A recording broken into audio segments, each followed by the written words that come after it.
अब जिस बिहार में चंद्रगुप्त मौर्य से लेकर नालंदा यूनिवर्सिटी से लेके गौतम बुद्ध हो गए, चाहे महावीर हो गए, चाहे जेपी आंदोलन हो गए, या भारत के पहले राष्ट्रपति डॉक्टर राजेंद्र प्रसाद हो गए, अगर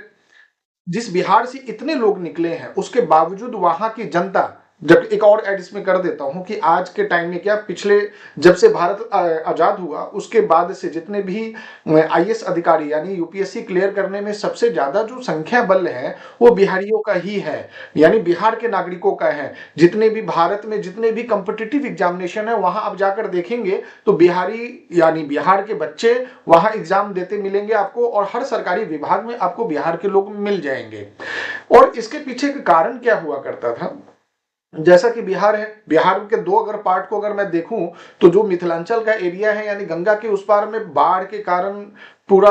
मतलब 6 महीने तो ऐसी मतलब परेशानी रहता था बाढ़ के कारण, और जो दूसरा पार्ट होता है गंगा के इस पार में वहां सूखा हो जाता था, जिसका परिणाम क्या हो रहा था कि बाढ़ के कारण भी ना खेती और उपज ना कोई व्यवसाय हो पा रहा था, और इधर सूखापन के कारण, जिसके कारण उस एरिया में यानी बिहार के अंदर में काफी ज्यादा मतलब गरीबी और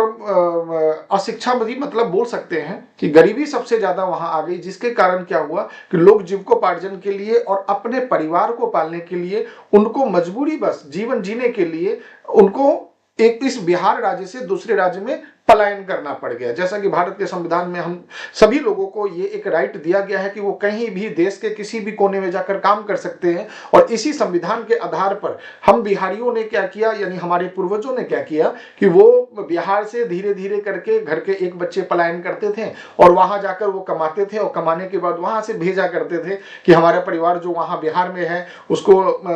जो कोई भी गांव का एक आदमी आता था तो सभी लोग उसको कुछ ना कुछ गिफ्ट देते थे कि जाओ मेरे घर में ये दे देना, चिट्ठी दे देना, पत्री दे देना या कोई सामान दे देना, हमारे बच्चे इंतजार कर रहे होंगे। और हम लोग 2 टाइम ही आते थे बिहार में, या तो छठ पूजा के टाइम में एक, और दूसरा होता था अपना होली के टाइम में। ये हमारे 2 टाइम होते थे शहर से कमाकर वापस जाने का, ये हमारे पूर्वजों का था। तो उस समय क्या होता था कि उतना शिक्षा नहीं था, मेहनत करना था, अर्थ था नहीं यानी पैसे थे नहीं, तो हम लोग दूसरे शहरों में जाकर आप देखेंगे कि जितने भी आज के टाइम में इमारत बने हुए हैं उसमें मैक्सिमम आपको बिहारी मिलेंगे। सिर्फ आईएएस आईपीएस ही नहीं बल्कि मेहनत कश मजदूर भी, चाहे वो पंजाब के खेतों में काम करने वाला जो मजदूर है वो भी बिहारी है, या चाहे महानगरों में काम करने वाले जो बिल्डिंग बनाने वाले या ईंट ढोने वाले हैं वो भी बिहारी है।